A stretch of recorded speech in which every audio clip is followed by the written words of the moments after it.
जय शिवराय दादांनो, रामकृष्ण हरी सर्वांना, Shri Swami Samarth. Good morning. तुम्ही म्हणत असेल ताईला काय झालंय. काल माझी आत्या वारलेली, तर मग मी मौतीला गेले होते. मौत वगैरे झाली, त्याच्यानंतर रिटर्न निघलो तर पालफाट्यावरच ॲक्सिडेंट झाला आमचा. अचानक गाडीमध्ये आली आउटसाईडून, तर मग जास्त वेळ भेटला नाही ब्रेक लावायला. ब्रेक लावलं तर मग गाडी स्लिप झाली, कल्टी झाली गाडी. त्याच्यामुळे खूप दूरवर फेकले गेलो आम्ही. खूप त्रास होतोय दादा, मुक्का मार वगैरे खूप लागलेला आहे.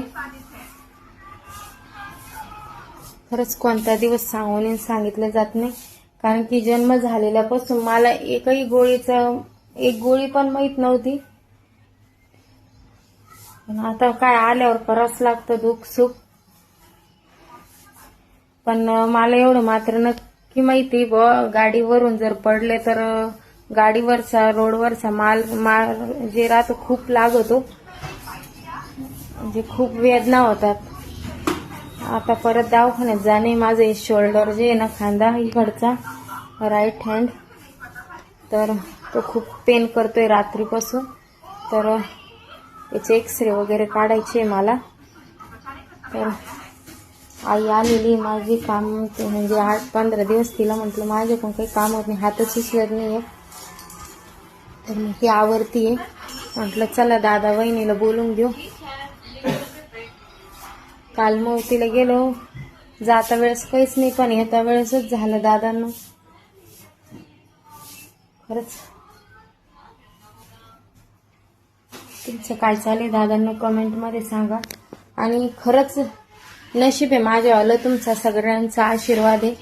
आम्ही गाडीहूनही पडलो तर मागून गाडी नव्हती. एखाद्या वेळेस मागून जर स्पीडमध्ये गाडी असती तर आमचं काहीच खरं नसतं.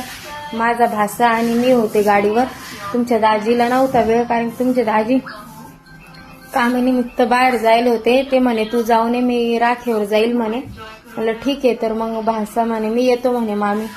पण आता काय, ज्या गोष्टी व्हायच्या असल्या त्या होऊन जातं. आपण विचार करतो गेले असते राखीवर तर बरं होतं, पण जेवढं नशिबात असलं तेवढं होत असतं दादांना. पण खरंच स्वामी समर्थांचा खूप आशीर्वाद आहे, कारण की पाठीमागून गाडी नव्हती.